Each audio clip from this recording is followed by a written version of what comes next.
Kenapa bersepeda kok nggak kenceng-kenceng? Dalam video saya kali ini, saya akan membahas kenapa rekan-rekan kok sepertinya mentok, stagnan, plateau, dan tidak bisa menambah kecepatan selama bersepeda. Apa tips-tips yang bisa kita lakukan? Mari kita simak. Oh ya rekan-rekan, sebelum saya mulai, silakan klik like dan subscribe, serta klik lonceng. Tetap support saya di channel ini agar saya bisa terus upload video-video yang bermutu untuk rekan-rekan. Jumpa lagi dengan saya di channel saya ini, Pedal Team. Tentunya dalam bersepeda semua orang hendak improve, hendak menjadi lebih baik, dan selalu hendak ada perubahan yang tentunya ke arah yang lebih baik dari sebelumnya. Banyak dari rekan-rekan yang mungkin bersepeda sudah sekian lama dan masih saja suka di drop. Apa itu di drop ya? Misalnya kita sedang bersepeda rame-rame, terus kita di belakang, lama-lama ketinggalan, teman kita nungguin depan. Mungkin ada yang penasaran, atau ada yang benar-benar, aduh saya pengen sih sekali-sekali bersepeda bisa mengimbangi, atau bahkan bisa memimpin, leading di depan ya. Itu tentunya sah-sah saja, dan dalam video saya kali ini saya akan membahas hal-hal apa saja yang perlu kita perhatikan yang mungkin yang menjadi salah satu penghalang rekan-rekan untuk bisa menjadi lebih cepat. Apa saja hal-hal itu?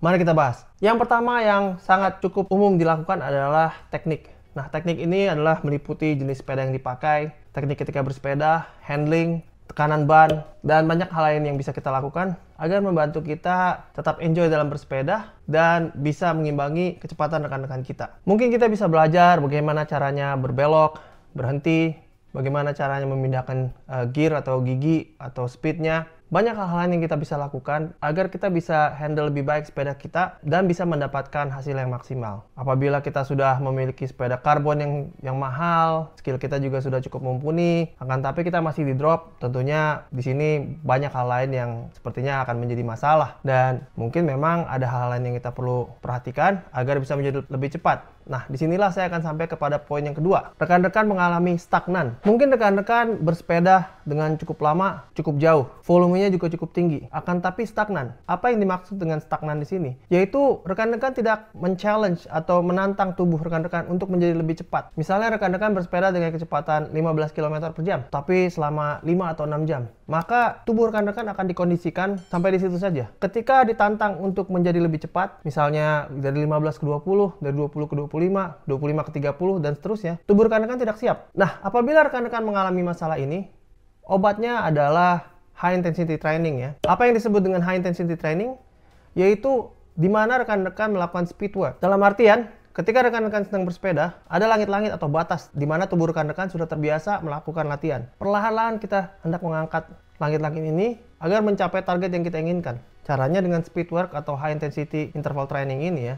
Misalnya, 20 detik full speed, lalu 10 detik kita istirahat. Full speed di sini adalah effort kita, yaitu sampai misalnya kita benar-benar sudah max, heart rate kita sudah max. Melakukan ini 8 atau 10 kali dalam satu set, lalu diulang 3 kali misalnya. Lakukan ini 1 atau 2 kali dalam seminggu, dalam 4 atau 8 minggu biasanya kita akan melihat peningkatannya. Tentunya diimbangi juga dengan long ride tadi ya, yaitu rekan-rekan tetap volume bersepedanya sama dengan latihan sebelumnya. Nah, disinilah akan membantu rekan-rekan untuk mengangkat langit-langit speed rekan-rekan. Lalu yang saya sering juga perhatikan adalah kurangnya latihan kekuatan. Tentunya apabila rekan-rekan bersepeda hanya biasa-biasa saja, strength training ini tidak terlalu dibutuhkan ya. Yang penting bisa goes, sepedanya bisa maju, tidak ada masalah.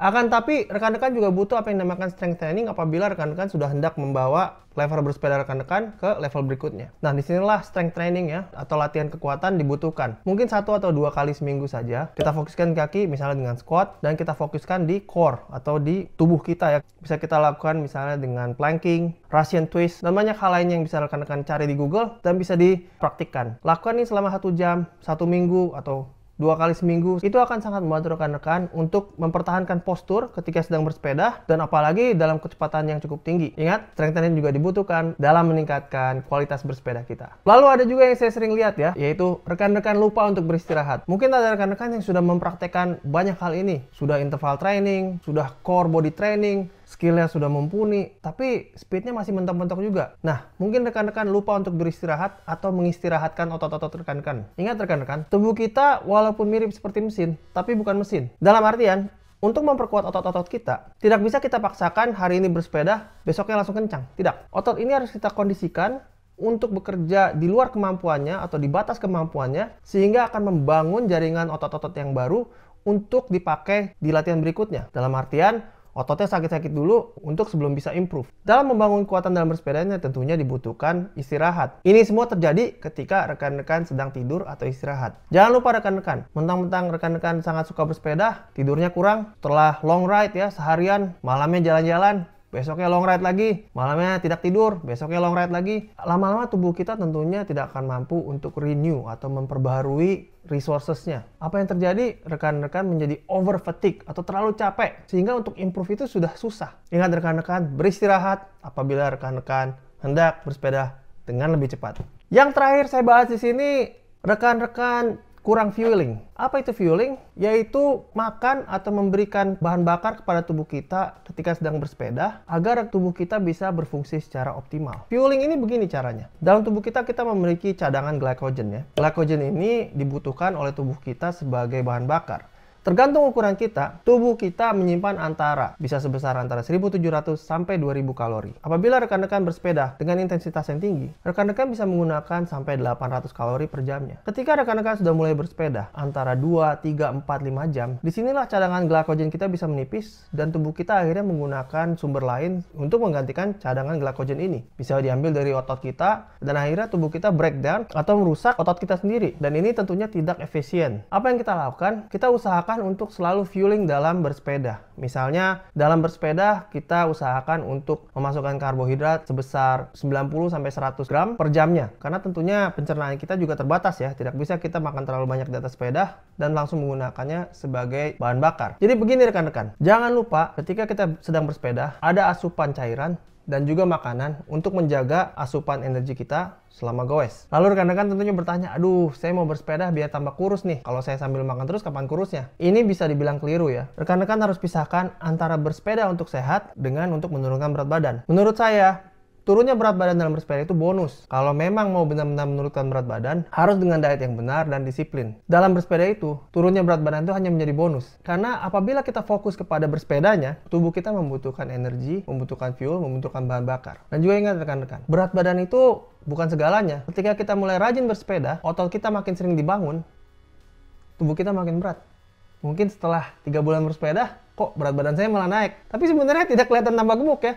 Karena otot-ototnya mulai terbangun dan rekan-rekan tambah kuat dan akhirnya rekan-rekan bisa bersepeda lebih baik. Jadi ingat rekan-rekan, fueling dengan tepat ya, tidak sembarangan.